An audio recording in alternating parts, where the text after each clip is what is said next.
Hello. तो आज हम पढ़ेंगे chapter 2, business organisation and structure. Business organisation and structure क्या होता है? हर एक बिजनेस ऑर्गेनाइजेशन का स्ट्रक्चर डिफरेंट होता है। हर एक बिजनेस ऑर्गेनाइजेशन का स्ट्रक्चर डिपेंड करता है उसके साइज और सरकमटेंस पे। लार्ज ऑर्गेनाइजेशन है तो उसका स्ट्रक्चर डिफरेंट है, स्मॉल ऑर्गेनाइजेशन है तो उसका स्ट्रक्चर डिफरेंट है। तो हर एक बिजनेस ऑर्गेनाइजेशन का स्ट्रक्चर डिफरेंट होता है। तो इसके चैप्टर के जो लर्निंग ऑब्जेक्टिव्स हैं इसको आप रीड कर सकते हो, ठीक है।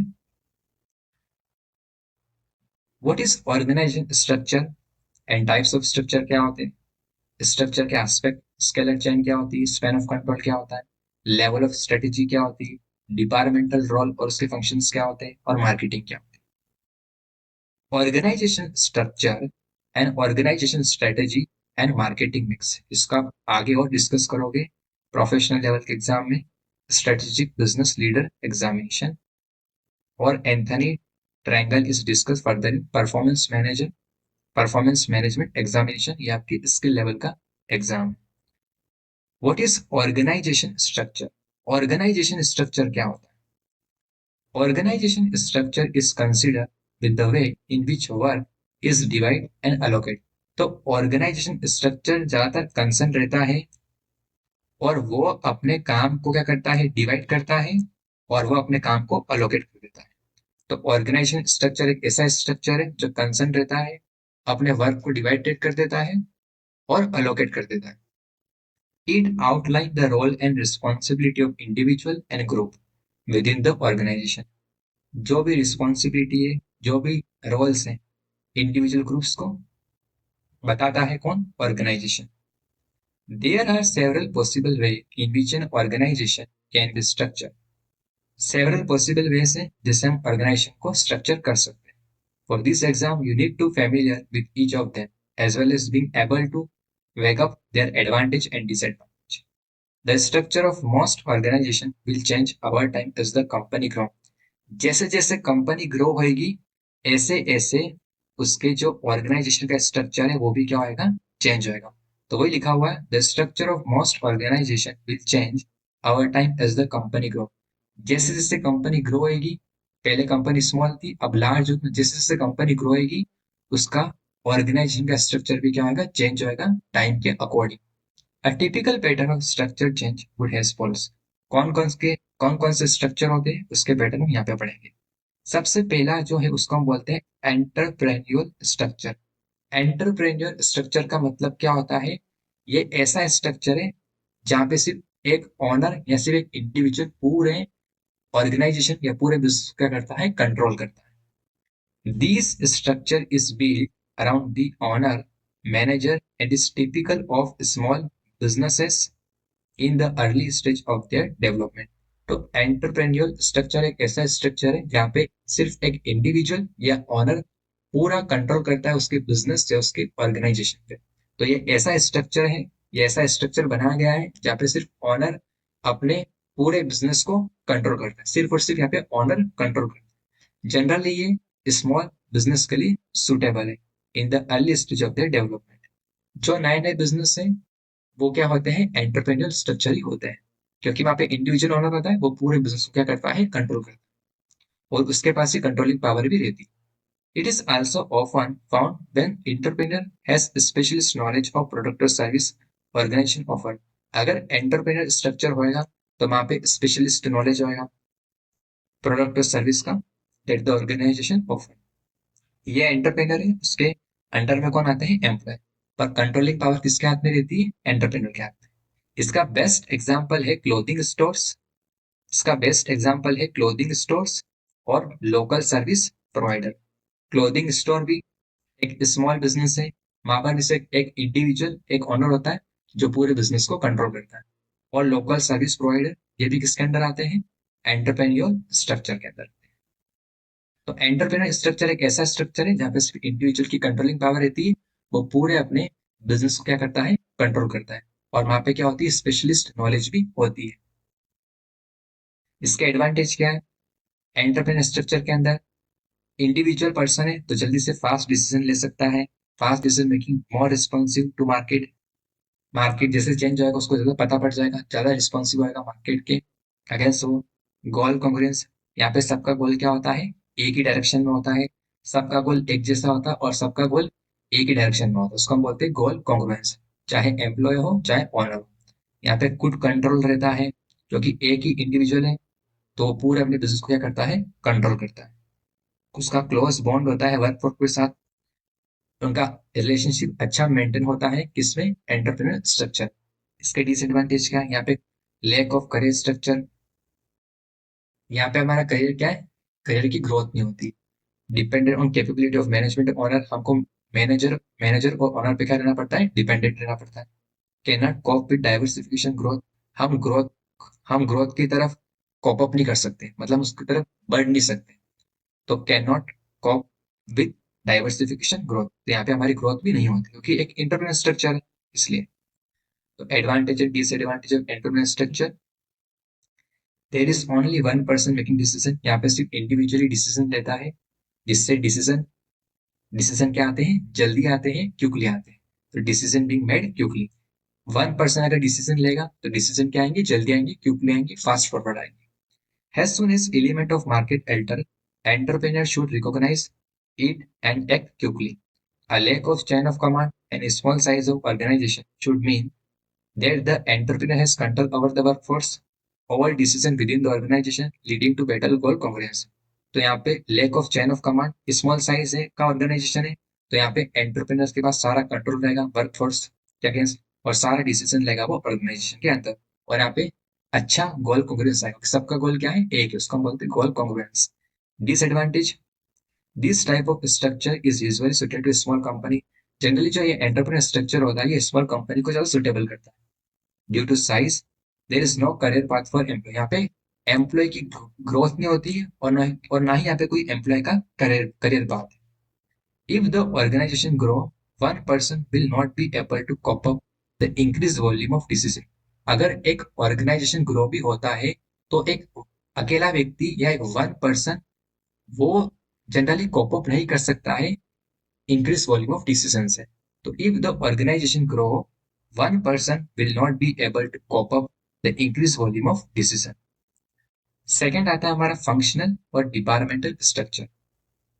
Functional organisation group together employ undertake similar task into department. तो फंक्शनल ऑर्गेनाइजेशन एक ऐसा ऑर्गेनाइजेशन है जहाँ पे हम इसको ग्रुप में डिवाइड कर देते हैं सिमिलर टास्क, और इसको हम डिपार्टमेंट के अंदर डिवाइड कर देते हैं। फंक्शनल ऑर्गेनाइजेशन एक ऐसा ऑर्गेनाइजेशन है जिसको हम डिवाइड कर देते हैं अलग अलग डिपार्टमेंट।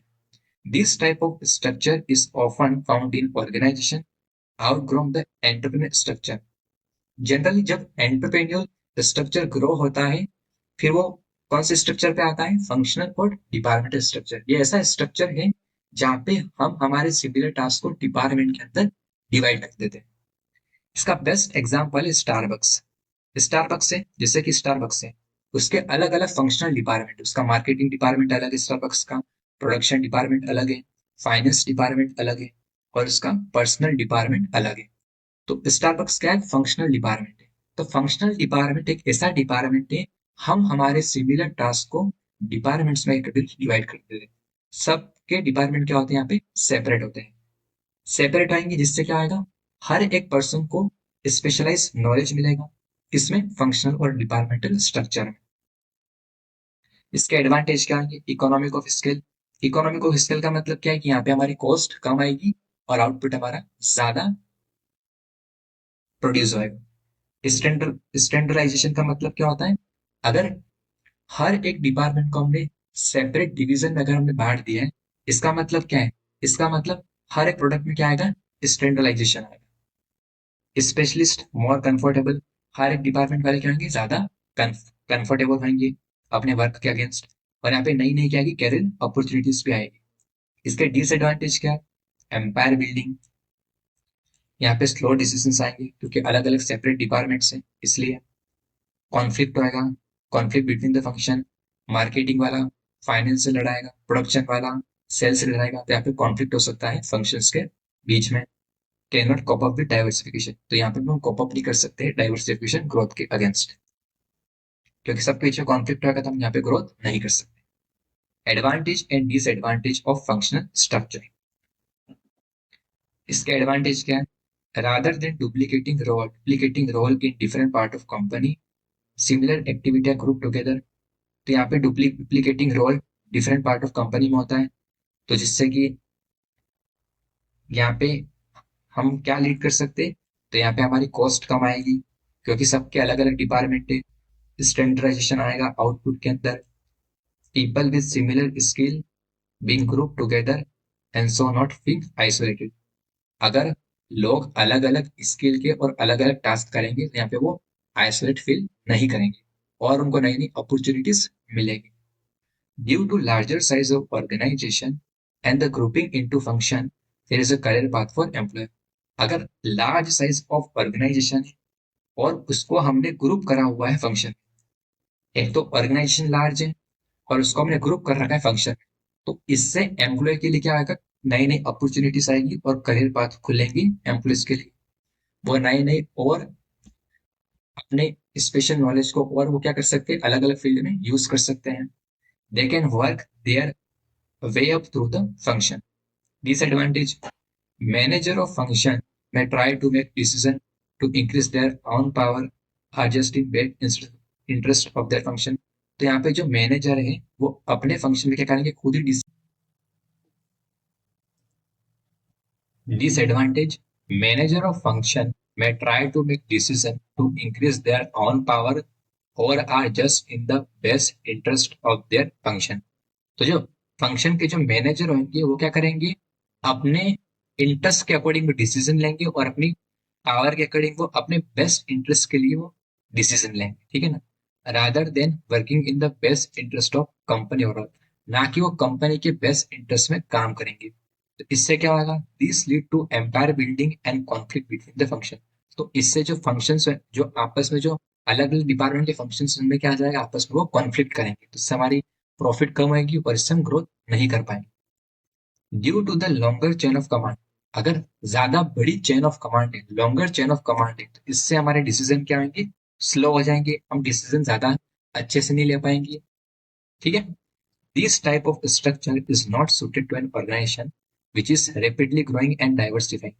ये ऐसा टाइप का स्ट्रक्चर है जो कि सूट नहीं होता उन ऑर्गेनाइजेशन पे जो कि रैपिडली ग्रो है, जल्दी से ग्रो होती है, फास्ट ग्रो होती है और डाइवर्स ज्यादा फैली हुई, उन पे ये अप्लाई नहीं होता।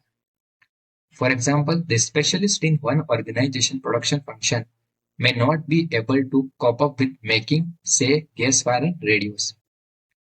थर्ड आता है फिर हमारा डिविजनल और प्रोडक्ट स्ट्रक्चर। डिविजनल और प्रोडक्ट स्ट्रक्चर में क्या होता है कि हम डिविजनल के अकॉर्डिंग और प्रोडक्ट के अकॉर्डिंग इसको हम डिवाइड करते हैं।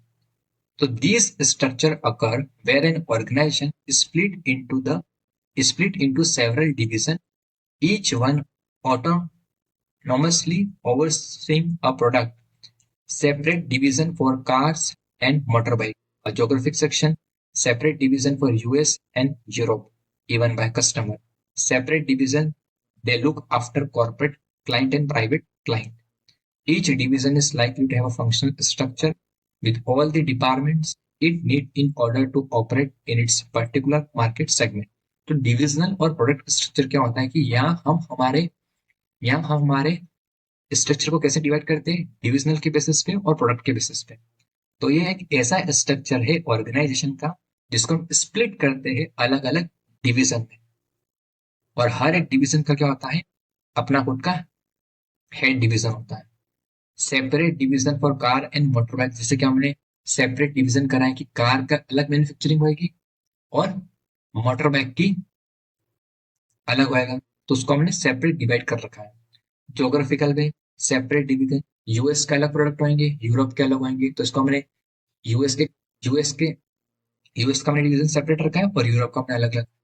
Even bye custom separate division, customer को देख के कि प्राइवेट क्लाइंट और कॉर्पोरेट क्लाइंट के अकॉर्डिंग हमने क्या कर रखा है? डिवाइड कर रखा है। हर एक डिवीजन का अपना क्या खुद का एक फंक्शनल स्ट्रक्चर है।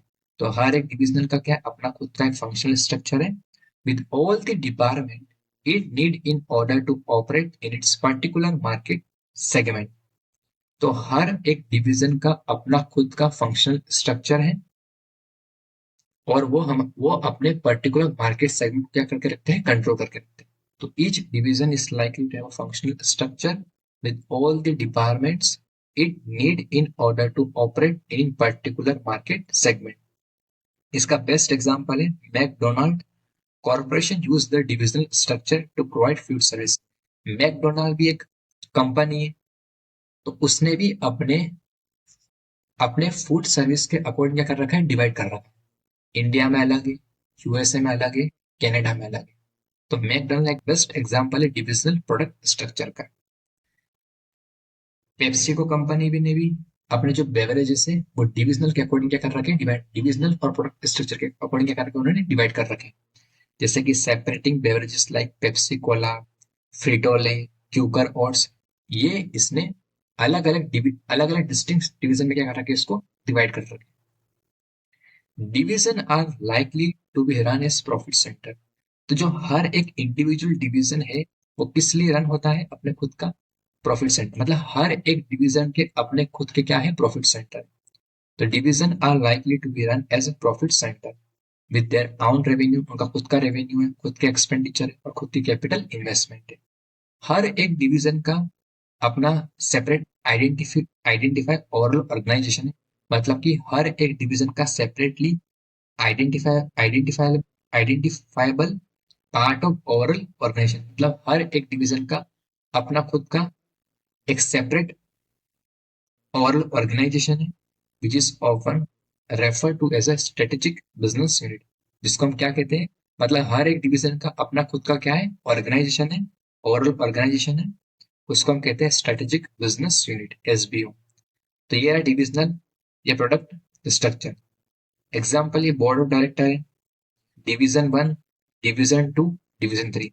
फिर हर एक डिवीजन के अंडर क्या है, उसके अलग अलग फंक्शन है. तो इसको हम बोलते हैं डिवीजन और product structure. Illustration one, divisional structure. A limited is a company that manufacture two different product. A एक कंपनी है जो मैन्युफैक्चर करती है दो डिफरेंट प्रोडक्ट्स, टोस्टर और television. The product require different components and require different advertising and sale. तो इन product को रिक्वायरमेंट होती है डिफरेंट कंपोनेंट और different advertising and sales team की. A limited therefore operate divisional structure. तो ए क्या ऑपरेट करता है, divisional structure, toaster division and television division के लिए. हर एक डिवीजन का अपना सेल्स है, परचेज है, फाइनेंस है, मार्केटिंग है, एचआर है, advertising division advertising division. The finance department however is still operate centrally. जो फाइनेंस डिपार्टमेंट थी उसको हम क्या करते हैं, वो जनरली एक तरीके से शेयर सर्विस की तरह हो गया. तो उसको हम सेंट्रली सबके लिए क्या करते हैं, सबके लिए उसको हम क्या करते हैं, ऑपरेट करके रखते हैं. तो finance department however is still operate centrally. इसका एडवांटेज क्या है, ज्यादा ग्रोथ होगी, इनेबल ग्रोथ, क्लियर रिस्पॉन्सिबिलिटी रहेगी प्रोडक्ट्स और डिवीजन के अगेंस्ट. ट्रेनिंग दे सकेंगे हम जनरल मैनेजर को, training of general managers, easily adapt कर सकते हो उसको further diversification. Top management free हो जाएगा और वो कंसंट्रेट कर सकेगा अपने स्ट्रेटेजिक डिसीजन और स्ट्रेटेजिक मैटर्स के ऊपर. इसके डिसएडवांटेज क्या है, पोटेंशियल लॉस ऑफ कंट्रोल होगा हमारा, गोल कॉन्फ्रेंस अच्छे से नहीं हो पाएगा, डुप्लीकेशन वर्क ज्यादा होंगे, स्पेशलिस्ट यहाँ पे क्या आइसोलेट फील करेंगे, उनकी ज्यादा ग्रोथ नहीं हो पाएगी. Allocation of central cost can B problem. तो जो सेंट्रल कॉस्ट है, सेंट्रल कॉस्ट का अलोकेशन भी सही तरीके से नहीं कर पाएंगे, वो हमारे लिए क्या प्रॉब्लम है. तो allocation of central cost can be a problem. Advantage and disadvantage of divisional structure. Advantage क्या है, हर एक ऑर्गेनाइजेशन ग्रो और डाइवर्सिफाई होगा, फंक्शनल स्ट्रक्चर यहाँ पे कॉप अप नहीं हो पाएगा. Instead diverse divisional structure should be adopted. Should the company want to diversify further, it is easily to board another division. It encourage growth and diversity product. तो यहाँ पे ज्यादा से ज्यादा एनकरेज कर सकेंगे, ग्रोथ होगी और हम प्रोडक्ट को ज्यादा से ज्यादा डाइवर्सिफाई कर, adding additional flavors, etc. to capture other segments of market. This in turn promotes the use of specialized equipment and facility. Due to the breakdown of company activity into the division, it should mean that the divisional manager can clearly see where their area of responsibility lies. It should leave the top management free to concentrate on a strategic matter rather than to get involved in day-to-day operation of each division. although this can lead to a lack of control over the activity of the division and possible lack of goal congruence. The focus of attention, product performance, and profitability by placing responsibility for product profitability at the division level. They are able to react, make decisions quickly on a day-to-day basis. The role of general manager has less concentration upon specialization. जो general manager का जो role है वो कम concentrate कर सकते हैं upon specialisation. The role of general manager less concentration upon specialisation. This promote wider view of company operation. अब इसके डिसएडवांटेज क्या है डिविजनल के? Divisional company some function accounting HR provide centrally. तो डिवीजन के अंदर जो अकाउंटिंग की सर्विस होगी, एचआर की सर्विस होगी, उसको प्रोवाइड करते हैं सेंट्रली, सबके लिए प्रोवाइड करवाते हैं. If this is the case, cost of centralized function should recharge to those division using human resource function. There are different ways of calculating the recharge and division manager may complain. If profitability of their division is reduced by an amount, they can pursue the arbitrary. Arbitrary क्या होता है? जब दो company के बीच में conflict होता है तब उसको हम आपस में समझा के सेटलमेंट करके आर्बिट्री भी एक तरीके से कोर्ट होता है, उसको हम बोलते हैं आर्बिट्रेरी. ज्योग्राफिकली स्ट्रक्चर क्या होता है? यहाँ पे हम ज्योग्राफी के बेसिस पे क्या करते हैं, हम हमारे प्रोडक्ट को हम क्या करते हैं, डिवाइड करते हैं. This is similar to division structure. ये भी डिविजन स्ट्रक्चर की तरह ही है, पर यहाँ पे हर एक डिवीजन को हम स्पेसिफिक लोकेशन के अकॉर्डिंग डिवाइड करते हैं. But involve each division covering a specific location. मतलब हर एक डिवीजन कवर करता है एक स्पेसिफिक लोकेशन. फॉर एग्जाम्पल, एक ग्लोबल कंपनी है, उसने डिफरेंट डिवीजन स्प्लिट कर दिए किसके बेस पे, ज्योग्राफिक एरिया के बेस पे. There may be division look after the organization Asian operation, once that cover Europe and another division for America. तो उसको हमने क्या करा, ज्योग्राफिक एरिया के बेसिस पे क्या कर दिया, डिवाइड कर दिया. उसको हम बोलते हैं ज्योग्राफिकली स्ट्रक्चर. जैसे कि बोर्ड ऑफ डायरेक्टर हेड है, नॉर्दर्न डिवीजन में अलग है, ईस्टर्न डिवीजन में अलग है, साउदर्न डिवीजन में अलग है. तो यहाँ पे हमने ज्योग्राफिक एरिया के बेसिस पे क्या कर दिया, हमारे प्रोडक्ट को डिवाइड कर दिया. और हर एक डिवीजन के अंदर क्या है, उसके सेपरेट फंक्शंस हैं. इसमें एडवांटेज क्या है, ज्यादा ग्रोथ होगी, ज्योग्राफिक ग्रोथ होगी, डिसीजन हम जल्दी से ले सकते हैं, clear responsibility for area, training of general manager, top management free हो जाएगा और वो कॉन्सेंट्रेट कर सकता है अपने स्ट्रेटेजिक मैटर्स के ऊपर. डिसएडवांटेज क्या है, as for division structure above. Product versus geographic divisional structure. Product divisionalization is generally preferred over by geographic divisionalization when the product is relatively complex and require high cost of capital equipment, skill operator, etc.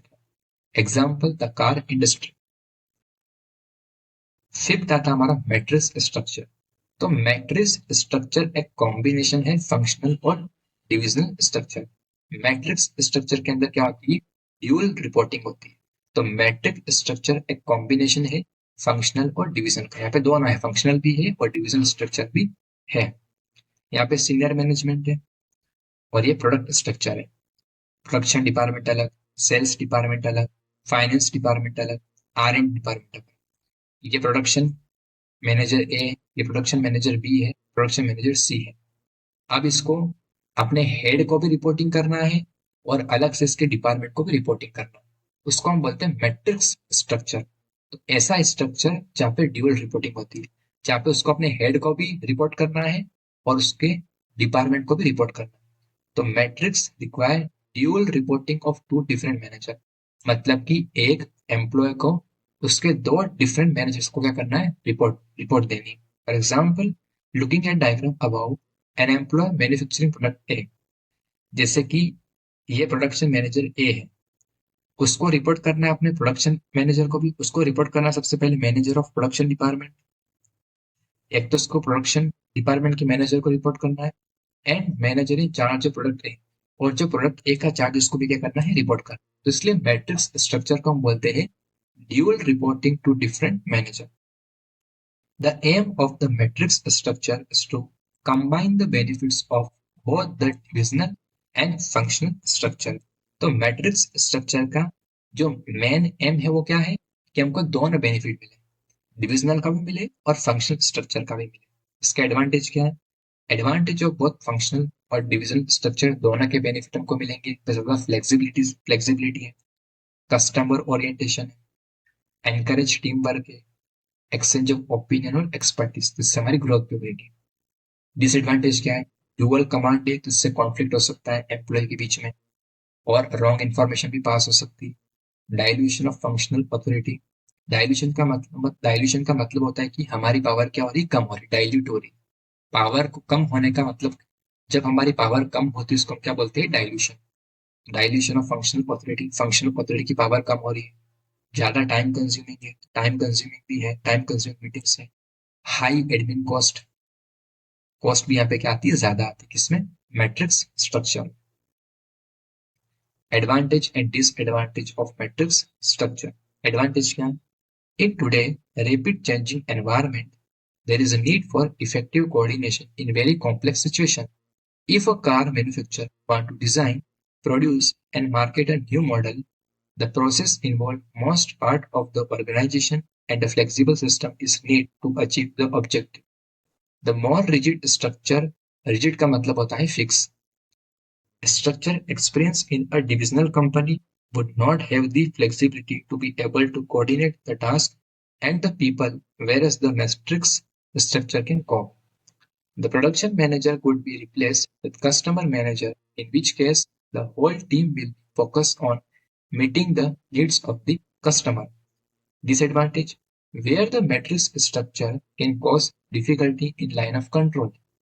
These may become ambiguous and conflict with each other. A team member may be answerable to the product manager and to a functional head, and these may cause confusion and stress. Time-consuming meeting may require to resolve the conflict, so resulting in higher administration cost. TYQ 1. TYU 1. Consider the following statement. Under the functional structure, हर एक department का क्या strategic business unit होती है? Okay, नहीं। Functional structure के अंदर each department के अंदर ऑपरेट नहीं होता है, मतलब फंक्शनल स्ट्रक्चर के अंदर हर एक डिपार्टमेंट के अंदर ऑपरेट नहीं होता है स्ट्रेटेजिक बिजनेस यूनिट। तो ये स्टेटमेंट क्या हो गया, फॉल्स हो गया। Matrix structure will enable rapid decision making within the organisation.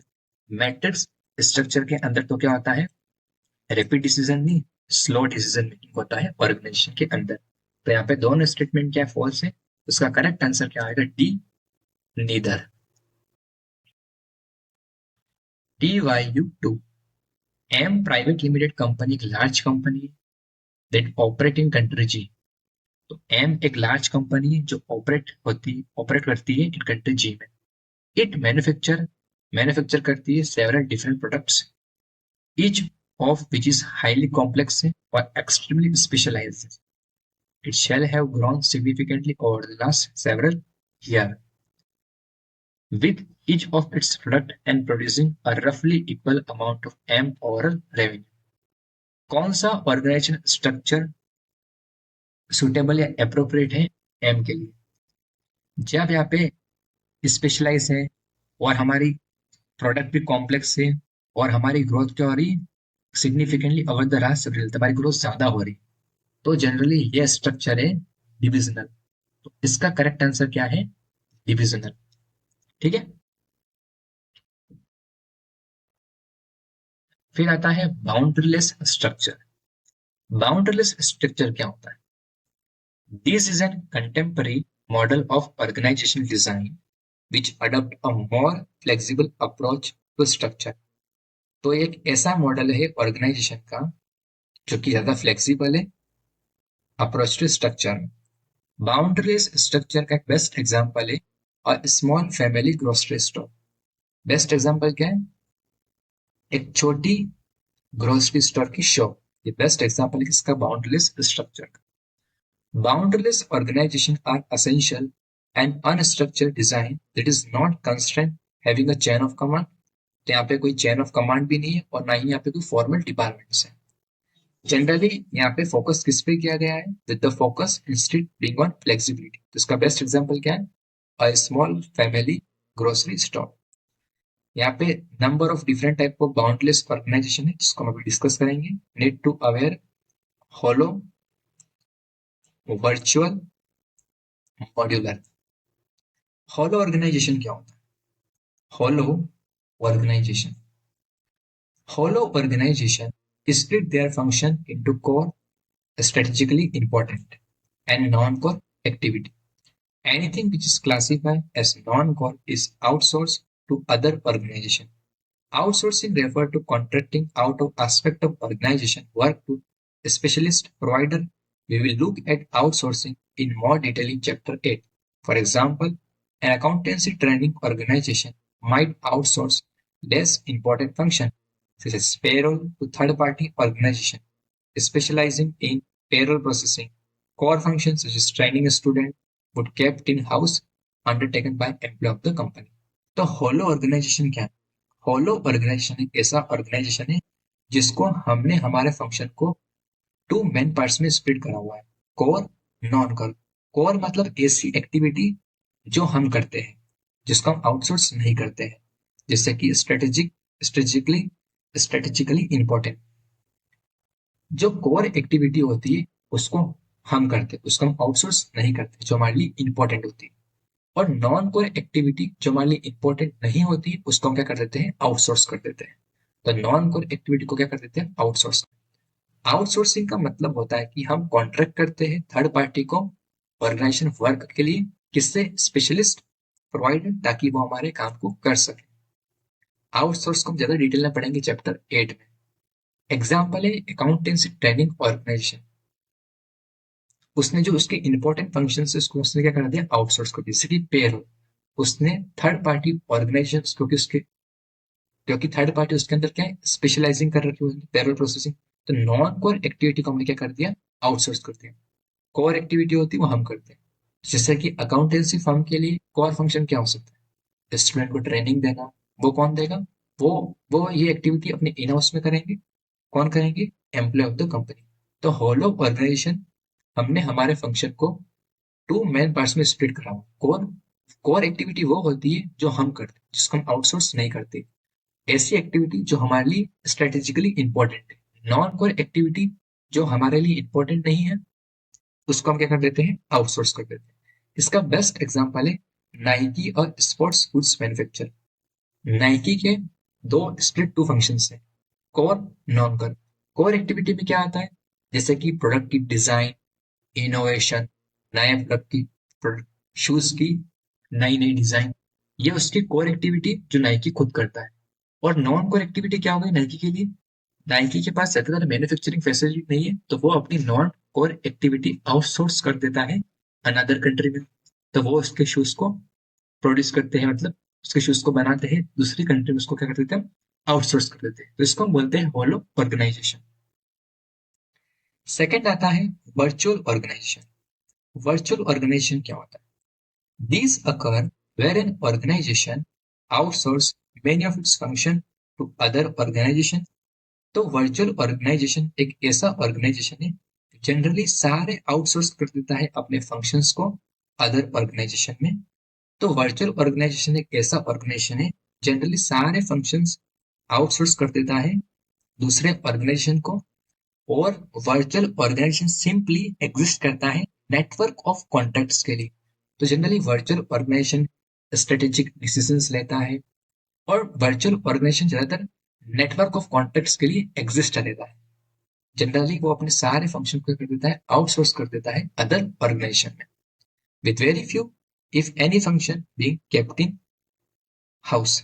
इसका बेस्ट एग्जांपल है Automattic, the company behind WordPress, Uber and Airbnb. Uber और एयरबिन, एयरबिन क्या होता है, एक तरीके से हमको ये सर्विस, उबर और एयरबिन दोनों एक तरीके से हमको सर्विस प्रोवाइड करते हैं।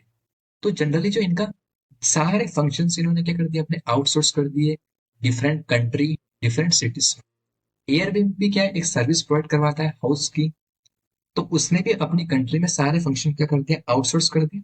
और जो कोर सारे फंक्शन को आउटसोर्स कर दिया, सिर्फ और सिर्फ उबर और एयरबिन नेटवर्क ऑफ कॉन्ट्रैक्ट के लिए एग्जिस्ट करते हैं, या तो वो स्ट्रेटेजिक डिसीजन लेंगे या वो कोई मेन एक्टिविटी करते हैं, उसको हम बोलते हैं virtual organization. For example, many internet retailer would seen as a virtual company. जितने भी इंटरनेट रिटेलर है वो सब क्या वर्चुअल कंपनी है। Their product are bought in from manufacturer sales and deliver to customer. Generally उनके जो प्रोडक्ट्स होते हैं मैन्युफैक्चर से हम खरीदते हैं और उसको हम डिलीवर कर देते हैं कस्टमर को बाय थर्ड पार्टी कुरियर की सर्विस लेके। इवन देयर वेबसाइट में मेंटेन एंड होस्टेड बाय, वो भी कौन करता है, external IT specialist. There is typically only a small central staff within a virtual business who coordinate all of these different third parties and ensure their customer needs are therefore met, ताकि उनकी customer की needs meet हो रही है नहीं हो रही। तो वर्चुअल ऑर्गेनाइजेशन की की पॉइंट्स क्या है, जनरली इनका रिमोट वर्क फिट्स होता है, मतलब कि हमने डिफरेंट डिफरेंट कंट्री में आउटसोर्स कर दिया है और जो भी इंडिविजुअल यहाँ पे रिमोट वर्क फिट्स घर पे बैठ के काम कर रहे हैं, हमने ग्लोबली डिस्ट्रीब्यूट कर दी टीम्स। हमारी टीम क्या है, अलग अलग कंट्री में हमने उसको डिस्ट्रीब्यूट कर दिए। जनरली वर्चुअल ऑर्गेनाइजेशन का ज्यादा फोकस रहता है प्रोजेक्ट बेस्ड वर्क पे। जैसे ही हमारा वर्क कंप्लीट हो गया, जैसे हमारा स्पेसिफिक प्रोजेक्ट कंप्लीट हो गया, ऐसे उसको हम क्या कर देते हैं, डिसबैंड कर देते हैं। उसको हम बोलते हैं वर्चुअल ऑर्गेनाइजेशन। तो वर्चुअल ऑर्गेनाइजेशन का जो मेन प्राइमरी एक्टिविटी है, जिसका मेन फोकस होता है, वो होता है focus on project based work पे होता है। तीसरा आता है हमारा मॉड्यूलर ऑर्गेनाइजेशन। मॉड्यूलर ऑर्गेनाइजेशन क्या है, तो these are example of boundaryless manufacturing company rather than simplify making their own product. They break the manufacturing process down into module or components. तो मॉड्यूलर ऑर्गेनाइजेशन एक ऐसी ऑर्गेनाइजेशन है, rather then simplify making their own product, ना तो वो अपने product खुद बनाते हैं, वो अपने मैन्युफैक्चरिंग प्रोसेस को ब्रेक करते हैं मॉड्यूल्स और कंपोनेंट्स में। हर एक component, each component can then be made by company. हर कंपोनेंट को कौन बनाता है, तो कंपनी, या उसको हम आउटसोर्स कर देते हैं एक्सटर्नल सप्लायर को।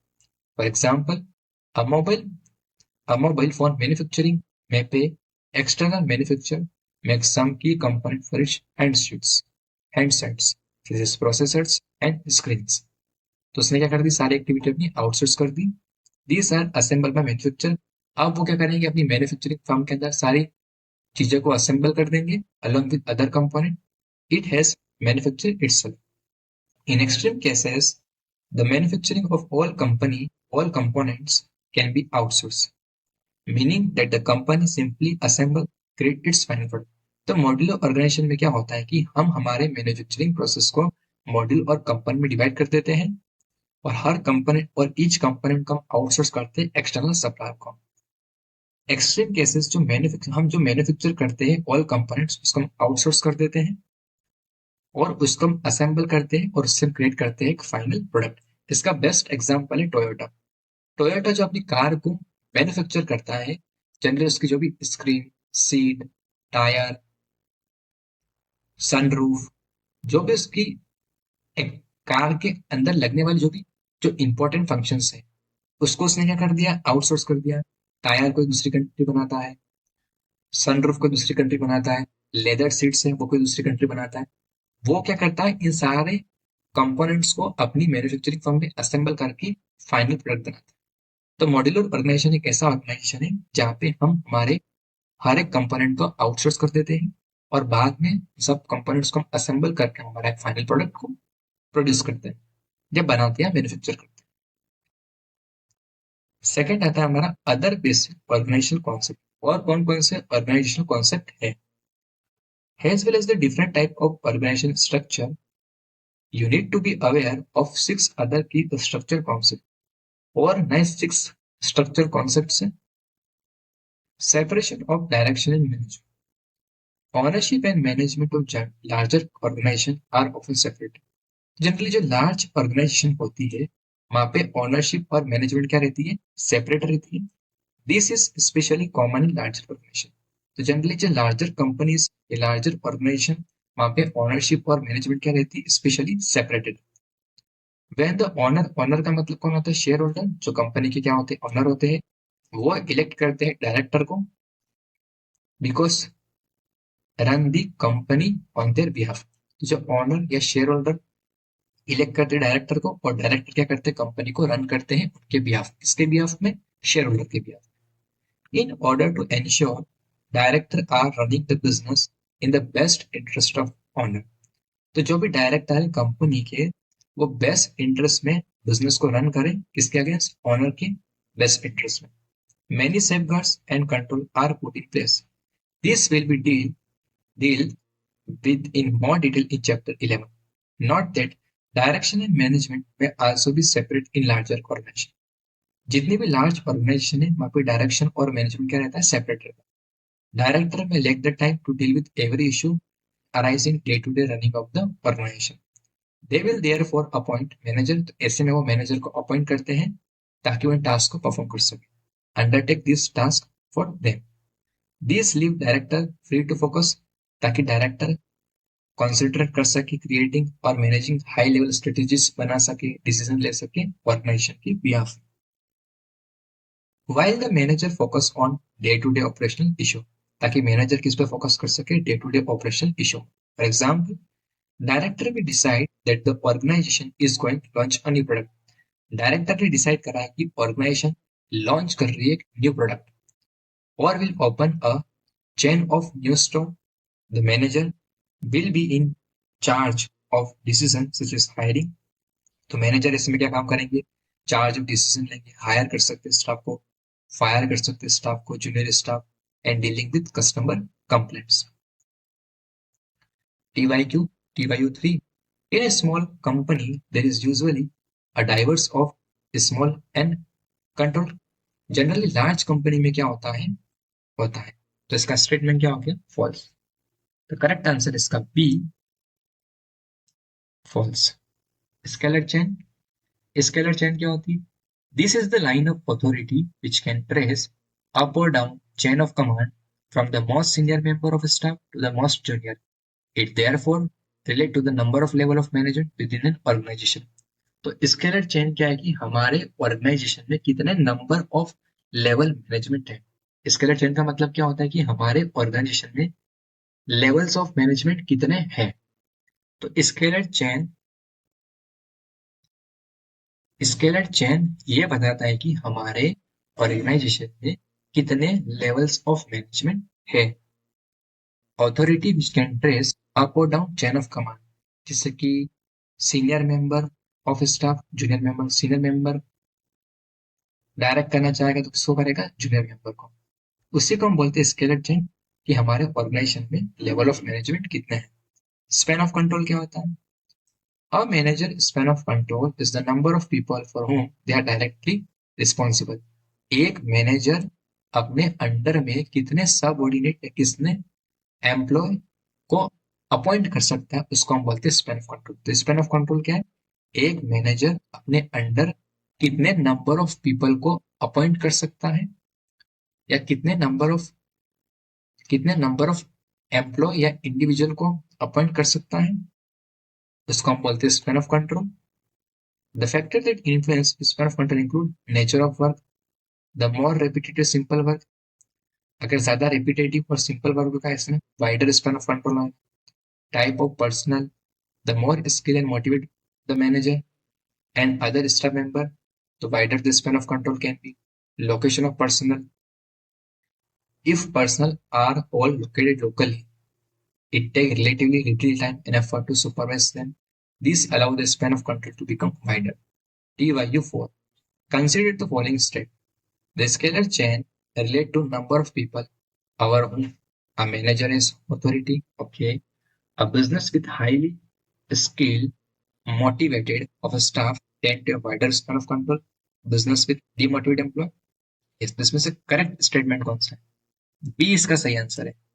स्केलर चेन क्या हमको ये बताती है कि हमको कितने नंबर ऑफ पीपल अपॉइंट करने हैं, मैनेजर एज अथॉरिटी, नहीं, ये कौन बताता है हमको, स्पैन ऑफ कंट्रोल बताता है, बाकी स्केलर चेन बताता है। ठीक है, तो इसका करेक्ट आंसर क्या है, बी, सेकंड स्टेटमेंट ट्रू है। टोल एंड फ्लैग ऑर्गेनाइजेशन क्या होता है, टोल ऑर्गेनाइजेशन जहाँ पे, टोल ऑर्गेनाइजेशन एक ऐसा ऑर्गेनाइजेशन है जहाँ पे ज्यादा है levels of management, many levels of management, और लॉन्ग स्केल ऑफ चेन है, उसको हम बोलते हैं टोल ऑर्गेनाइजेशन, और वहाँ पे narrow span of control. Flat organization क्या है? जहाँ पे few levels of management, level of management है पर कम है, तो वहाँ पे शॉर्ट स्केलर चेन है, उसको हम बोलते हैं वाइड स्पैन ऑफ कंट्रोल। तो टॉल ऑर्गेनाइजेशन क्या है?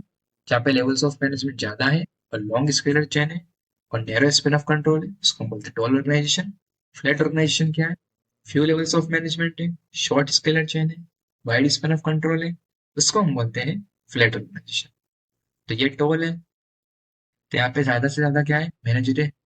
मैनेजरियल लेवल्स है, तो यहाँ पे ये नैरो स्पैन ऑफ कंट्रोल है। फ्लैट है, यहाँ पे फ्यू मैनेजरियल लेवल्स है, पर यहाँ पे wide span of control. It is worth nothing that tall organization tend to more bureaucratic. Bureaucratic का मतलब होता है जहाँ पे ज्यादा rules और procedures होते हैं and take longer to make decision due to large number of level of management need to be involved. Flat organization tend to have weaker control and few chances for employee to progress. तो flat organisation में क्या होता है generally?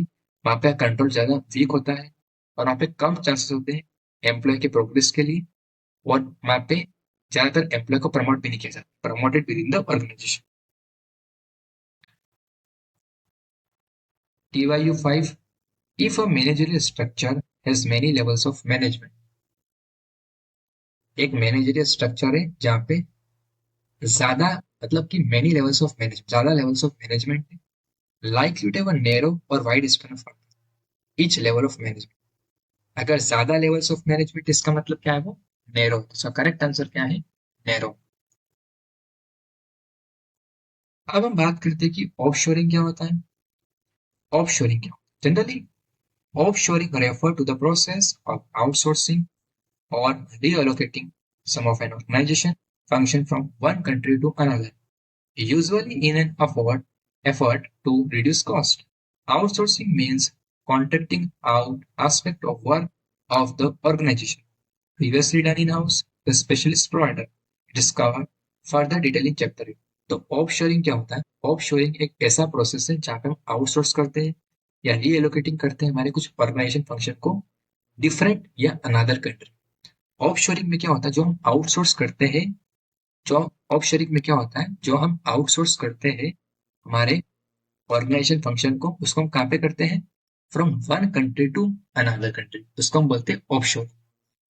तो outsourcing क्या होता है? Generally हम थर्ड पार्टी से कॉन्ट्रैक्ट करते हैं हमारे वर्क के लिए दूसरी ऑर्गेनाइजेशन से। तो ऑफशोरिंग क्या होता है? From one country to another country, वहां पे हमारे ऑर्गेनाइजेशन फंक्शन क्या करते हैं? आउटसोर्स करते हैं, उसको हम बोलते हैं offshoring. For example, many company UK have move their customers call centre to other country. Other country में क्यों गए? क्योंकि वहां पे उनकी कॉस्ट कम आएगी और उनको ज्यादा प्रॉफिट होगा, such as India and Philippines. क्योंकि यहाँ पे जो एम्प्लॉय है वो सस्ते, यहाँ पे जो एम्प्लॉय है वो लोअर लोअर लेवल कॉस्ट पे क्या हो जाती है? रेडी हो जाती है काम करने के लिए। तो इनसे इनको क्या आएगा? बेनिफिट आएगा कॉस्ट में, और इनका प्रॉफिट भी ज्यादा होगा। इसको हम बोलते हैं offshoring. This country have significantly lower rate wage than the UK. क्योंकि यहाँ पे क्या होता है? इंडिया और फिलीपींस में लोअर वेज रेट होती है, जहाँ पे हर कोई करने के लिए रेडी हो जाता है, making the call centre cheaper for offshoring company to operate. तो कंपनी के लिए क्या हो जाता है? चीपर हो जाता है और उनके लिए ज्यादा प्रॉफिट नहीं होगा, क्योंकि उनको वेजेस या सैलरी कम देनी पड़ेगी, इससे उनका क्या होगा? प्रॉफिट भी इंक्रीज होगा। While the cost saving can be significant, offshoring can create additional problem for the organization, including problem with cultural difference and language barrier. तो जनरली यहाँ पे कल्चर का डिफरेंस भी आता है कि उसको ट्रांसफर करते हैं अनदर कंट्री में, और लैंग्वेज बैरियर का भी इसमें बैरियर आता है। नेक्स्ट है हमारा share service approach. Share service approach क्या होता है? This approach involve restructuring the provision of certain service within the organization. So instead of service being in several different part of organization, it is centralized into one specific part of organization. तो share service approach एक ऐसी service है organisation के अंदर, instead जहां पे हमको different different parts के अंदर अलग अलग सर्विस को अपॉइंट करने की बजाय या उसके अगेंस्ट हमने क्या कर दिया? Centralize into one specific part of organization. हमने उस सर्विस को क्या कर दिया? सेंट्रलाइज कर दिया। उसको हम बोलते हैं शेयर सर्विस अप्रोच। तो उसको हमने क्या कर लिया, सेंट्रलाइज कर लिया into one specific part of organization. तो उसको हमने सेंट्रलाइज कर दिया एक स्पेसिफिक पार्ट ऑफ ऑर्गेनाइजेशन के लिए। अब वो सर्विस हर एक डिपार्टमेंट और हर एक फंक्शन के लिए, इससे हमारी कॉस्ट भी कम आएगी और इससे हमारा प्रॉफिट भी ज्यादा आएगा। तो जैसे कि अगर कोई लार्ज कंपनी है, when a large company centralised IT support function, generally जो लार्ज कंपनी होती है वो अपना जो आईटी सपोर्ट फंक्शन होती है उसको, जनरली जो लार्ज कंपनी होती है वो सेंट्रलाइज कर देती है क्या, शेयर सर्विस। शेयर सर्विस मतलब कि आईटी सपोर्ट फंक्शन अब वो सर्विस सबके लिए है, परचेस के लिए, मार्केटिंग के लिए, सब डिपार्टमेंट के लिए वो सर्विस अवेलेबल है। तो जनरली जो लार्ज कंपनी होती है वो सेंट्रलाइज करती है अपना IT support function. IT support function generally query solve करता है, कस्टमर की कंप्लेंट सॉल्व करता है। इसको हम बोलते हैं share service approach. A shared service approach would form a distinct IT department that all the IT staff were transferred into. This IT department would then offer IT service to entire organization. तो ये IT service offer करता है पूरे organization, entire organization. This approach has several advantages including improved quality of service provision, improve consistency of service, cost save through greater efficiency and reduce duplication of role. Not that a shared service approach is more than simplify centralizing the function into one place. Shared service often involve running the service, for example IT, like a separate business within the organization, and charging the rest of organization for the use of the service. Share service approach के best example है HR function. HR का काम क्या होता है, recruit करना, payroll, employ की salary देना, ये एचआर काम होता है। फाइनेंस ऑपरेशन, प्रोक्यूरमेंट किसके एग्जांपल है, शेयर सर्विस अप्रोच के एग्जांपल है।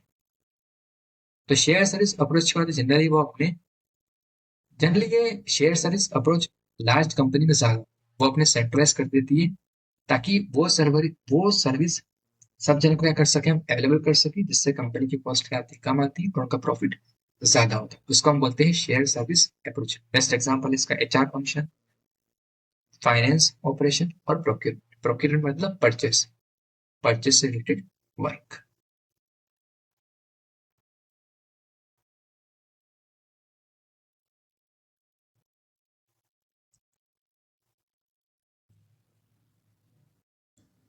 नेक्स्ट टॉपिक है सेंट्रलाइजेशन एंड डिसेंट्रलाइजेशन।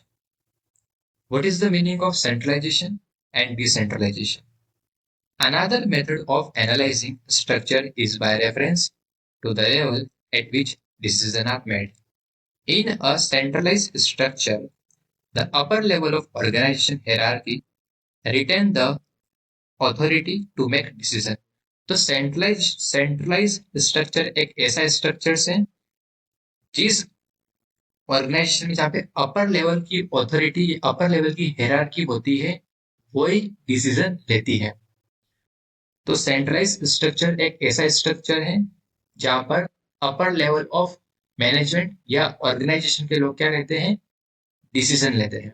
रिटर्न का मतलब होता है कि उन्होंने अपनी पावर को अपने पास रखा है, किसी को पावर दी नहीं है। तो रिटर्न को बोलते हैं कि पावर को अपने पास रखना। तो सेंट्रलाइज स्ट्रक्चर एक ऐसा स्ट्रक्चर है ऑर्गेनाइजेशन में जो अपर लेवल के जो मैनेजमेंट के लोग होते हैं वो क्या करते हैं, जो डिसीजन की पावर होती है वो क्या होती है, अपने पास ही रखते हैं। तो centralize structure, upper level of organization hierarchy, retain the authority to make decision. Decentralized structure क्या होता है, the authority to take decision is pass down to units and people at lower level. Decentralized structure एक ऐसा structure है जहां पे हम authority और डिसीजन उसको हम पास कर देते हैं, किसको, लोअर लेवल या हमारे सबऑर्डिनेट को। तो सबऑर्डिनेट क्या कर सकते हैं, डिसीजन ले सकते हैं।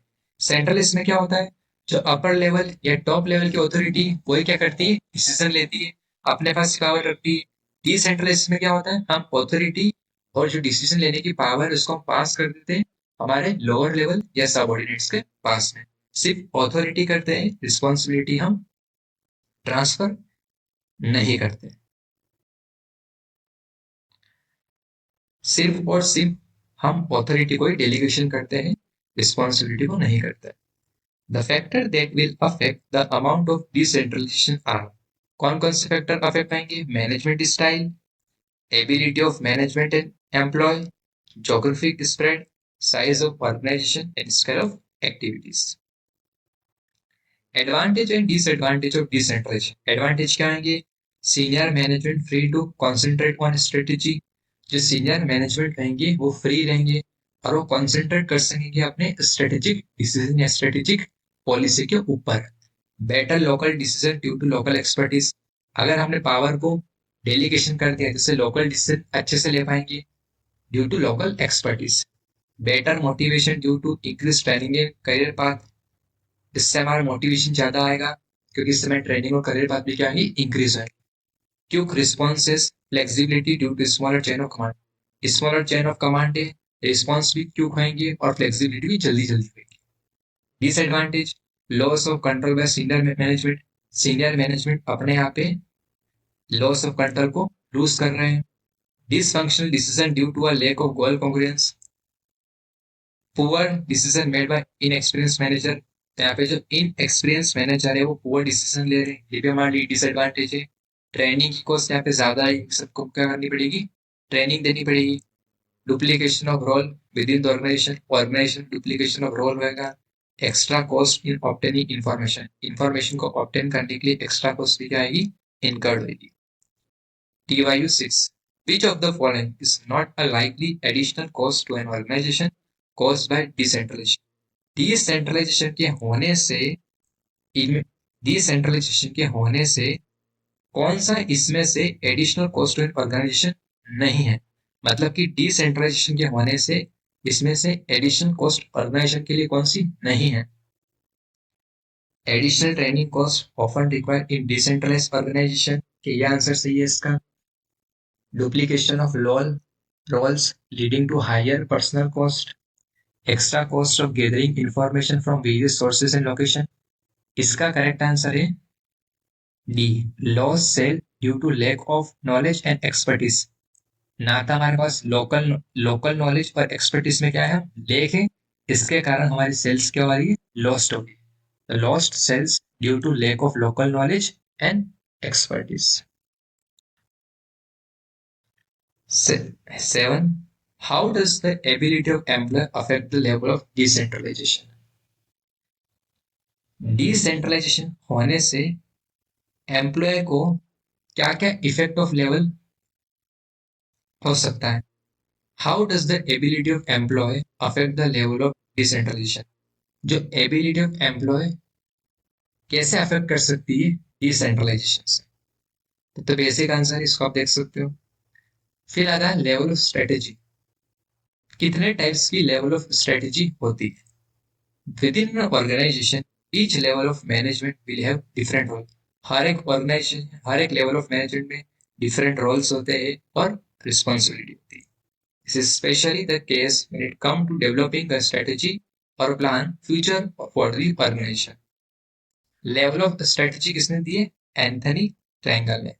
लेवल ऑफ स्ट्रेटेजी किसने दिए? एंथनी ट्रायंगल ने।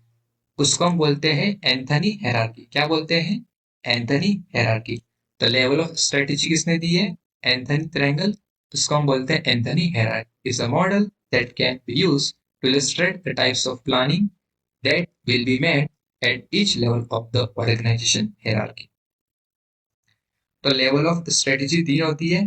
सबसे पहली स्ट्रेटेजिक प्लानिंग, टेक्टिकल प्लानिंग और ऑपरेशनल प्लानिंग। स्ट्रेटेजिक प्लानिंग कौन करते हैं, टेक्टिकल प्लानिंग कौन करते हैं, ऑपरेशनल प्लानिंग कौन करते हैं? तो डिफरेंट लेवल्स ऑफ प्लानिंग है। फर्स्ट है हमारी स्ट्रेटेजिक प्लान। स्ट्रेटेजिक प्लानिंग क्या होती है? Strategic planning generally senior manager करते हैं। स्ट्रेटेजिक प्लानिंग के अंदर इन्वॉल्व होते हैं हमारे लॉन्ग टर्म डिसीजंस पूरे ऑर्गेनाइजेशन के लिए। तो strategic planning generally senior manager करते हैं, उसमें लॉन्ग टर्म डिसीजंस होते हैं हमारे एंटायर ऑर्गेनाइजेशन के लिए। टेक्टिकल प्लानिंग कौन करते हैं? Generally tactical planning middle management करते हैं। It tend to look at plan for specific division or departments as specify how to use resources. तो टेक्टिकल प्लानिंग मिडिल मैनेजमेंट करता है, वो देखता है स्पेसिफिक डिवीजन और डिपार्टमेंट्स, वो क्या देखता है? तो टेक्टिकल प्लानिंग मिडिल मैनेजमेंट करता है, वो देखता है। It tend to look and plan करता है स्पेसिफिक डिवीजन और डिपार्टमेंट्स के लिए स्पेसिफाई करता है कि हमको रिसोर्सेस को कैसे यूज करना है। ठीक है, फिर आता है operational planning. Operational planning is undertaken by junior manager. तो operational planning generally junior manager करता है और सुपरवाइजर करते हैं। जनरली शॉर्ट टर्म के लिए होती है, डिटेल और प्रैक्टिकल होती है। स्ट्रेटेजिक प्लानिंग सीनियर मैनेजर करता है, जहाँ पे हमारे लॉन्ग टर्म डिसीजन होते हैं एंटायर ऑर्गेनाइजेशन के लिए। टेक्निकल प्लानिंग मिडिल मैनेजमेंट करता है, जहाँ पे वो टेन टू लुक देखता है और प्लान करता है स्पेसिफिक डिविजनल डिपार्टमेंट्स में, और स्पेसिफाई करता है कि हमको रिसोर्सेज कैसे यूज करने हैं। Operational planning generally junior manager supervisor करते हैं।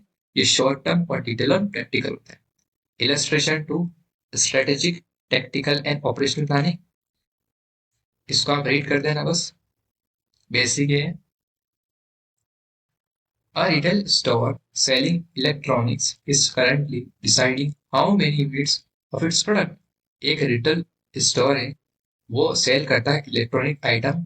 करंटली उसने डिसाइड करा है कि how many units of its product, कितने प्रोडक्ट्स की उसकी यूनिट्स हैं, how many units of its products it will need to order next month. उसने ये डिसाइड करा करंटली कि अभी उसके पास कितनी यूनिट्स ऑफ प्रोडक्ट है और उसको कितनी नीड है नेक्स्ट मंथ के लिए, और कितने ऑर्डर वो करें। It will need to order next month in order to meets customer demand. तो यहाँ पे कौन सी स्ट्रेटेजिक प्लानिंग इन्वॉल्व हुई है? Strategic, functional, tactical, operational. तो यहाँ पे जो स्ट्रेटेजिक प्लानिंग इन्वॉल्व हुई है वो है हमारी ऑपरेशनल। ऑपरेशनल कौन करता है? जूनियर मैनेजर और सुपरवाइजर। जनरली शॉर्ट टर्म के लिए होती है, डिटेल और प्रैक्टिकल होती है। The role and function of main department in business organization. Business organization के अंदर जो मेन डिपार्टमेंट्स होते हैं उनके रोल्स क्या होते हैं, उनके फंक्शन क्या होते हैं। In spite of their structure differences, organization usually have many similarities. One of these is that many organizations operate similar basic departments to each other, the same role and concern. Some of the most common departments are listed below. Department है हमारे, ये role है और ये की decision है। ठीक है, सबसे पहला डिपार्टमेंट आता है research and department, R&D। Generally जो R&D होता है वो कस्टमर की नीड्स को एंटिसिपेट करता है और सेटिस्फाई करता है। तो R&D का क्या रोल हो गया कि एग्जिस्टिंग प्रोडक्ट को इम्प्रूव करना, इम्प्रूविंग एग्जिस्टिंग प्रोडक्ट की, एग्जिस्टिंग प्रोडक्ट को इम्प्रूव करना और नए नए प्रोडक्ट को डेवलप करना, डेवलपिंग न्यू प्रोडक्ट्स। ये किसके रोल है? R&D के। ये कंसर्न क्या रहेंगे कि हमको कस्टमर की नीड्स को सेटिस्फाई करना है, एंटिसिपेटिंग कस्टमर नीड्स, हमको नए नए आइडिया जनरेट करने, नए नए आइडिया लाने, इनोवेशन करना है, जनरेटिंग न्यू आइडिया, नए नए प्रोडक्ट को टेस्ट करना है और कॉस्ट पे ध्यान देना है। फिर डिपार्टमेंट आता है हमारा purchasing, acquiring the goods and service necessary for business.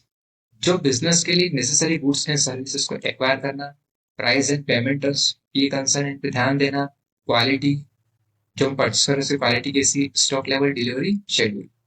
Production department, converting raw material into finish goods. Production department का जनरली काम होता है कि रॉ मटेरियल को कन्वर्ट करना फिनिश गुड्स। की कंसर्न होता है इनका quality of materials and finish goods, cost पे ध्यान देना, कॉस्ट पे कंसर्न करना, वेस्टेज और एफिशिएंसी पे ध्यान देना, stock level, production schedule. Service department का क्या रोल होता है? प्रोवाइडिंग सर्विस, सर्विस प्रोवाइड करवाना क्लाइंट्स को, providing service to client, accountancy firm, law firm, legal firm. Key concern quality, time sheet, schedule. Marketing का क्या काम है? कस्टमर की नीड्स को आइडेंटिफाई करना, identify customer needs, market research करना, product design, pricing, promotion, distribution करना। की कंसर्न कस्टमर नीड्स को सेटिस्फाई करना, क्वालिटी पे ध्यान देना, प्रमोशन स्ट्रेटेजी को बनाना, डिस्ट्रीब्यूशन चैनल स्ट्रेटेजी बनाना और प्राइसिंग की स्ट्रेटेजी बनाना। एडमिनिस्ट्रेशन डिपार्टमेंट का क्या काम होता है? एडमिनिस्ट्रेटिव सपोर्ट देना, प्रोसेस ट्रांजेक्शन को प्रोसेस करना। Key concern efficiency, information processing. Finance department का काम है बुक कीपिंग करना रेगुलर बेसिस पे, financial reporting, financial control, accounts को बराबर से मेंटेन करना, बजटिंग, एक्चुअल और एक्चुअल और उनके बीच में क्या है ना, डिफरेंस है ना, उसको बोलते हैं variance. The rising of capital. की कंसर्न होता है एक्यूरेसी से हमारे जितने भी रिकॉर्ड अच्छे से कंप्लीट हो, मंथली मैनेजमेंट रिपोर्टिंग पे ध्यान देना और annual financial reporting. Which of the following is not a part of responsibility of R&D? इनमें से रिसर्च एंड डेवलपमेंट की कौन सी रिस्पॉन्सिबिलिटी नहीं है? इम्प्रूविंग एग्जिस्टिंग प्रोडक्ट, ये तो है। नए प्रोडक्ट को डेवलप करना, ये भी है। R&D का काम है new technology for application for future products, ये भी है। Researching market demand for products, market की डिमांड को रिसर्च करना, ये R&D का काम नहीं है, रिसर्च एंड डेवलपमेंट का काम नहीं है। अब आता है marketing. What is mean by marketing? Marketing क्या है? तो marketing is defined by Chartered Institute of Marketing as the management process that identify, anticipate and supply customer needs efficiently, profitability. तो मार्केटिंग की डिफाइन करा है Chartered Institute of Marketing as a marketing, as a management process. Marketing identify करता है, anticipate करता है, supply करता है कस्टमर नीड्स को एफिशिएंटली और profitability. The key emphasis is there's on customer needs. सबसे पहले आइडेंटिफाई करना और एंटिसिपेट करना कस्टमर के नीड्स को, और मार्केट पे रिसर्च करना। सप्लाइंग कस्टमर नीड्स को चीज सप्लाई करना, नए प्रोडक्ट डिजाइन करना, इनोवेशन आना, डेवलपमेंट करना, एफिशिएंसी एंड डिस्ट्रीब्यूशन, प्रॉफिटेबिलिटी से होना, pricing decision and promotion, informing customers about your product so they buy it. Customer को इन्फॉर्म करना ताकि वो हमारे प्रोडक्ट को परचेस करें। Marketing involve much more than just advertising. Marketing versus product orientation. Marketing orientation क्या होता है? मार्केटिंग एक प्री एम्प्टिंग और मीटिंग कस्टमर से need give rise to belief system, place the customer at the center of organization activity. This marketing orientation is a philosophy of business that permits all area focusing attention towards the customer and believing deep within corporate culture that meet the customer needs better than competitor is the path of corporate success. Marketing orientation का मतलब होता है कि हम ज्यादा से ज्यादा marketing पे ध्यान देते हैं कि हमारे को कस्टमर की नीड्स को सेटिस्फाई करना है, नए प्रोडक्ट को डेवलप करना है, इनोवेशन लाना है। और प्रोडक्ट ओरिएंटेशन क्या होता है? जनरली हम ज्यादा कंसर्न रहते हैं प्रोडक्ट ओरिएंटेशन पे। Management view is that success is achieved through product goods and service is optimum quality. The major task is to pursue, improve research and development, and extensive quality control services. My customer will generally welcome a better product. This approach has the following danger: cost escalate in the pursuit of perfect product. Customers are no longer willing to pay the resulting price. The product may include features that customers do not want or value. Marketing is mainly concerned. Marketing generally mainly किस पे concern रहती है? Sales revenue पे increase करना उस पे रहती है, स्ट्रीमलाइनिंग प्रोडक्शन पे, custom anticipating and meeting customers, या मैक्सिमाइजिंग प्रॉफिट। तो जनरली मार्केटिंग ज्यादातर किस पे कंसर्न रहती है? वो रहती है एंटिसिपेट करना और कस्टमर की नीड्स को सेटिस्फाई करना। तो करेक्ट आंसर है सी। और मार्केटिंग मिक्स क्या होता है? मार्केटिंग मिक्स के अंदर कुछ सेट ऑफ कंट्रोल वेरिएबल्स हैं, from blend to produce desirable result from chosen target market. Generally marketing mix के अंदर 4 बेसिक एलिमेंट दे रखे हैं जिसको हम बोलते हैं 4 Ps, which must be manage to satisfy customer needs at a profit. First है हमारा प्रोडक्ट, सेकंड है प्लेस, थर्ड है प्रमोशन, डिस्ट्रीब्यूशन, और 4 है प्राइस। तो मार्केटिंग मिक्स के अंदर 4 पीस दे रखे हैं हमको, product, place, promotion, price. Product का मतलब होता है जिसके अंदर इंक्लूड होता है हमारे प्रोडक्ट्स के फीचर्स, इसकी durability, design, brand name, packaging, range, after sale service, warranty and guarantee. Place के अंदर इंक्लूड होते हैं चॉइसेस ऑफ डिस्ट्रीब्यूशन चैनल, हम किसके थ्रू हमारे गुड्स और गुड्स को हम डिस्ट्रीब्यूट करेंगे, तो वहाँ पे हम चॉइस करते हैं डिस्ट्रीब्यूशन चैनल की। Transportation, outlet management, stock and warehouses. Promotion में एडवर्टाइजिंग करते हैं, personal selling, publicity, sales promotion technique. Price, price level, discount, allowance, payment term, credit policy. Marketing mix, marketing mix किसने दिया है? Kotler ने 1990। Marketing mix is a set of controllable tactical marketing tool that the firm plan to produce the response it want in the target market. Hence, in an effective marketing program, all of those elements are mixed to successfully achieve the company marketing objective. The marketing mix is concerned with how to influence customer demand It is a primary responsibility of marketing department. The mix is made of price, सबसे पहला price, second promotion, third place, इसको भी हमने पढ़ लिया basic है, और four product. 4P other elements of marketing mix come to light through the work. Kotler ने और 3 दिए थे, इसको हम बोलते हैं पीपल, प्रोसेस और फिजिकल एविडेंस. पीपल मतलब these related to both staff need to understand customer needs. Process, these are system through which the service is delivered. Physical evidence, testimonial and references regarding proposed service. Product issue क्या होता है? There are two main product issue to consider. Product definition. Product definition, the main issue regarding product is to define exactly what the product should be. This can be done three level. तो product definition क्या है? Main issue इसमें यह होता है regarding product.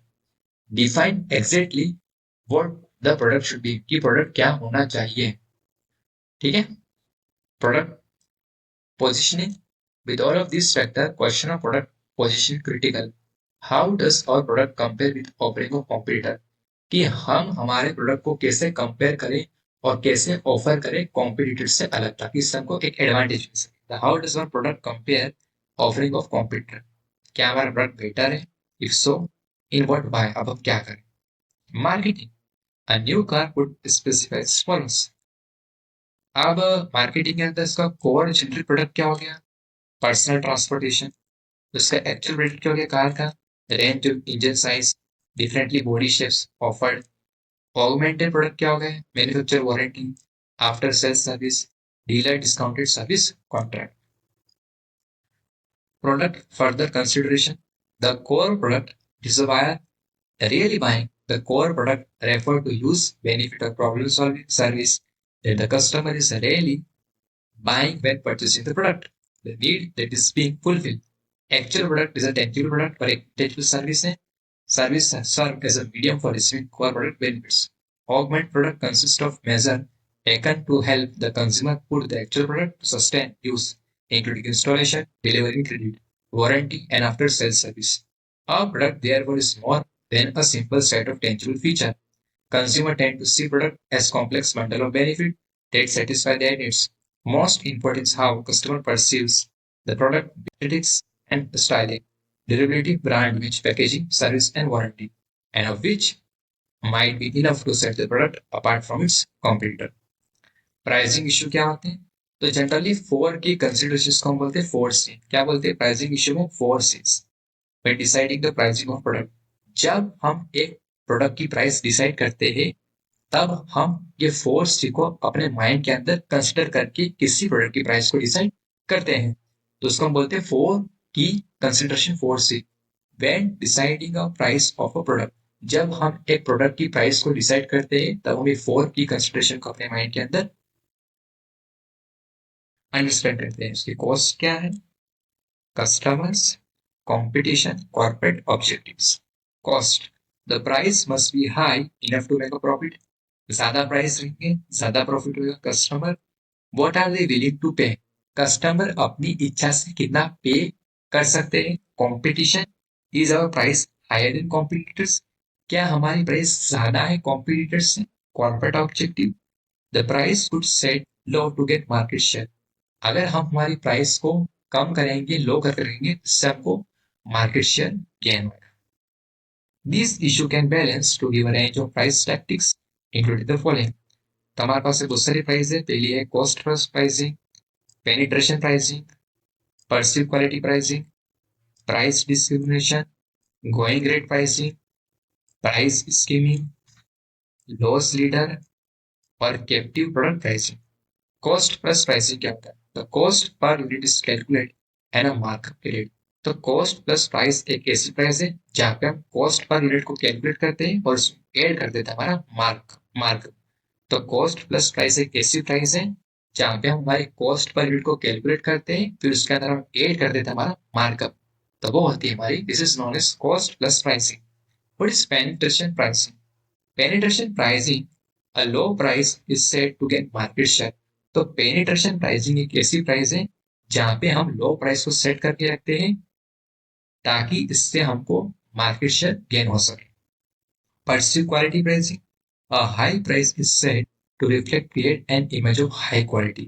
Perceived quality pricing एक ऐसी price है जहां पे हम हाई प्राइस सेट करके रखते हैं, इससे हमारी एक high quality image create.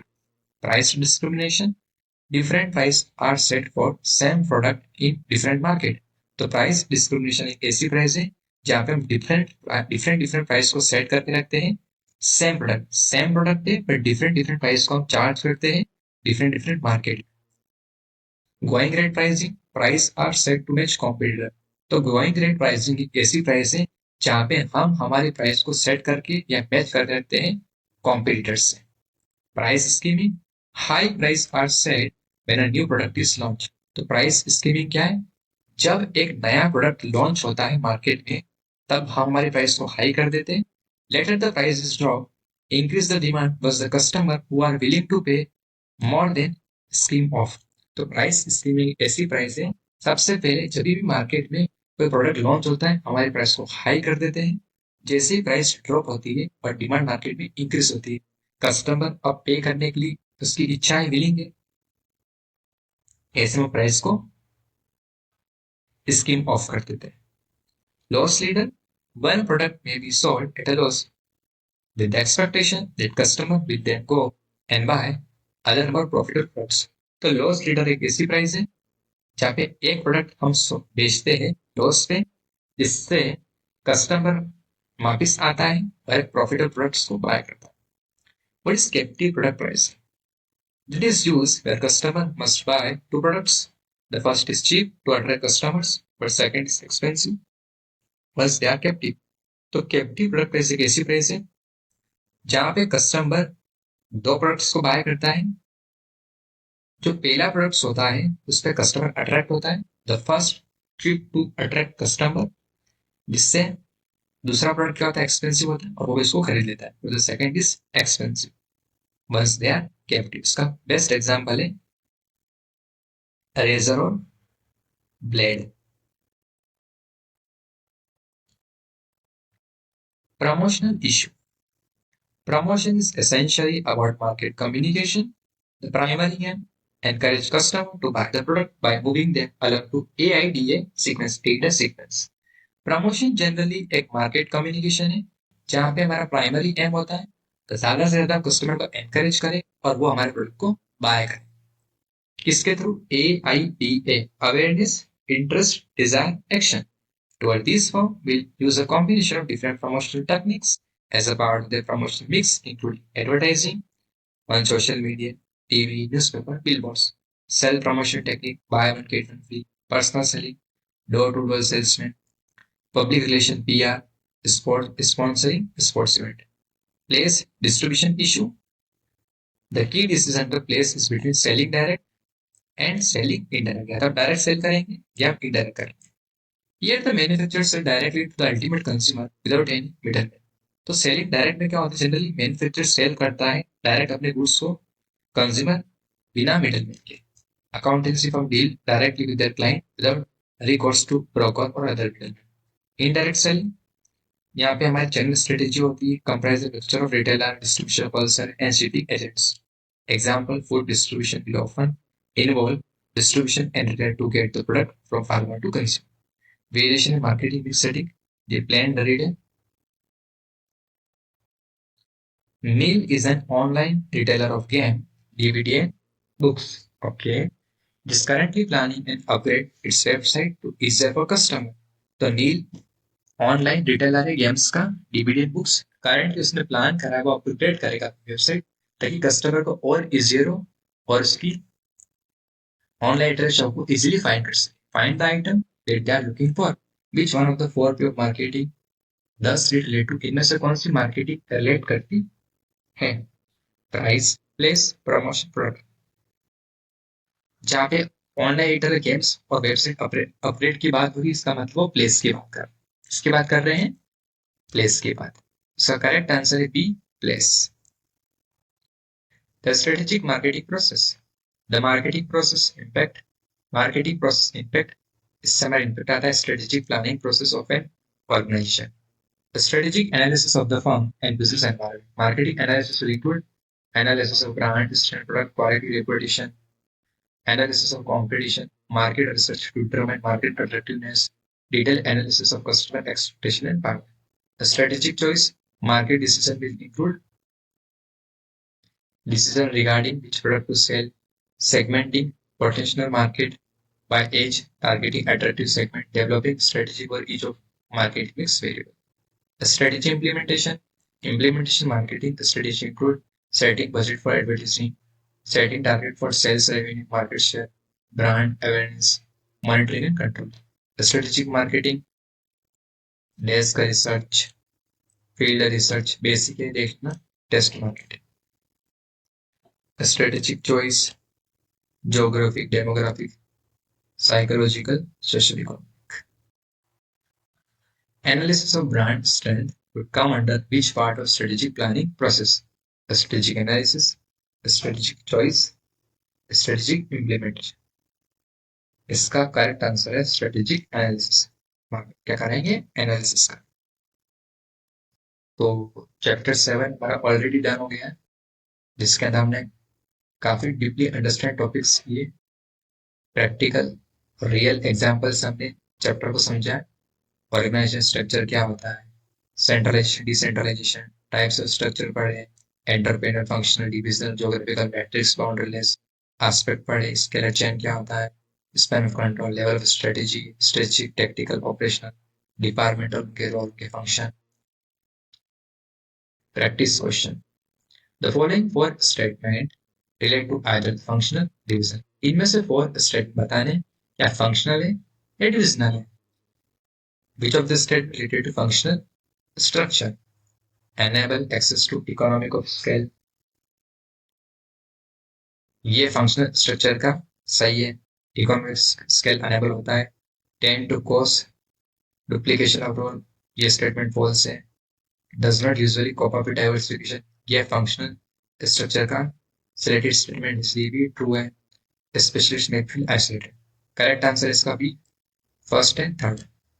Economic scale cost हमारी कम आती है, आउटपुट ज्यादा आता है, और जहाँ पे हम जनरली कोप अप नहीं कर सकते डाइवर्सिफिकेशन से, तो हमारी ग्रोथ ज्यादा नहीं हो सकती. करेक्ट आंसर इसका B. Conflicting demand or allocation of resources is most likely to be a disadvantage for which type of organization structure? Entrepreneurial, matrix, divisional, geographical. Conflict कहाँ पे होता है? Demands, matrix. एज लिमिटेड एक manufacturing company. Work undertaken is simple, meaning each manager look after a large number of employees. Because of this, there are relatively few levels of management within the company. Which of the following is correct regarding the structure of H Limited? यहाँ पे wide span of control है और short scalar chain है. Which of the following would be a typical feature of flat organization? Flat organization का typical feature क्या है? Easier career progression for employees. Choose supervision of employee by managers. Faster decision making. Flat organization का typical feature है decision हमारे यहाँ पे fast होते हैं, क्विकली होते हैं. Correct answer is C. Which of the following is an advantage of centralized decision making? Centralized decision making से क्या एडवांटेज है? Okay, allows senior manager to focus high level strategic decision, no. Better motivation for junior staff, no. Impress local decision, no. Avoidance of dysfunctional decision making, ये advantage है. G Limited is a supermarket. It is 3 strategic plans to hire 50 checkout operate within the next 5 weeks, help reduce customer queue time, to begin the sale of electronics in all stores within the next 2 years, to reallocate one of its store in town A to a new, more suitable site located by store manager. यहाँ पे आपको Anthony का model use करना है और बताना है इनमें से कौन सी स्ट्रेटेजीज क्लासिफाई हुई है. फर्स्ट है हमारी ऑपरेशनल, सेकेंड है हमारी स्ट्रेटेजिक, एंड थर्ड है हमारी tactical. The correct answer is B. Peer private limited company is created new type of mobile phone. तो पीयर ने एक new type of mobile phone क्या करा है? क्रिएट करा है. It took a number of year of research and development peer concern company rival quickly copy of phone and sell on person. Okay, company की जो rival है phone को copy कर लेते हैं और खुद का फोन सेल करते हैं, sell their own person. Peer have therefore decided sell phone at very high price, initial high price per unit in order to quickly recoup the development cost. Once rival product are launched, जैसे rival product launch हो जाएगा हमारे price को drop कर देंगे. ये हमने कहाँ पढ़ा था? पहले प्राइस हाई करते, फिर rival product launch होता है, फिर हमारे प्राइस को ड्रॉप करते. ये हमने पढ़ा था प्राइस स्कीमिंग के अंदर. The correct answer is D, price skimming. Consider the following statement. Promotion involve use of AIDA sequence resistant advertise. S होता है अवेयरनेस, तो ये स्टेटमेंट हमारा पहले ही फॉल्स हो गया. By doing strategic marketing, setting target budgets for adverts would occur at the strategic implementation stage. Yes. Second statement is true. Correct answer is B. J, a private limited company, is to change its corporate structure. Okay. It has decided to outsource all non-core function to external third party. Non-core हम कहाँ पे करते हैं? कहाँ पे करते हैं non-core हम? होलो में. Correct answer is hollow organization. Core हम करते हैं, नॉन कोर हम थर्ड पार्टी को आउटसोर्स करते.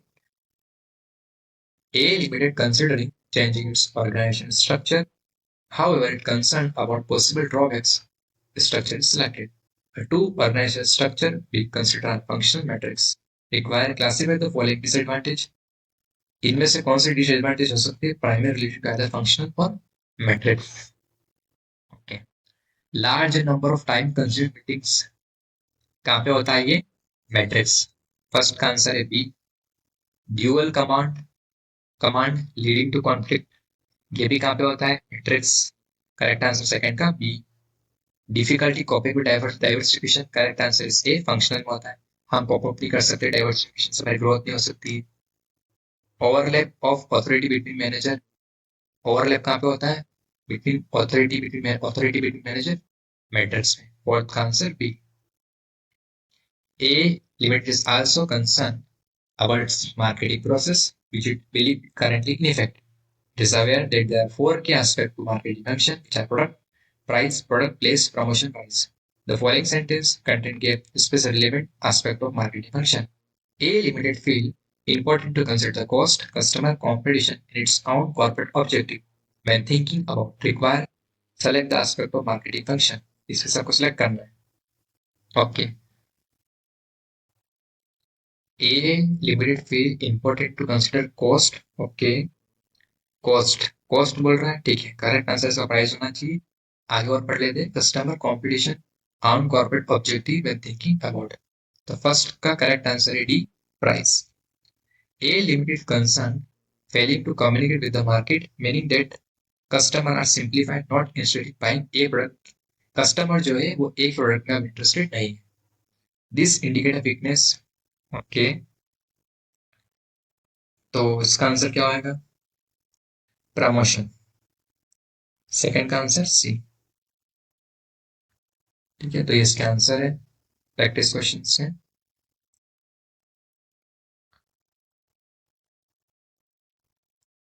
तो यहाँ पे हमारा chapter 2 business organisation and structure complete होता है. Thank you.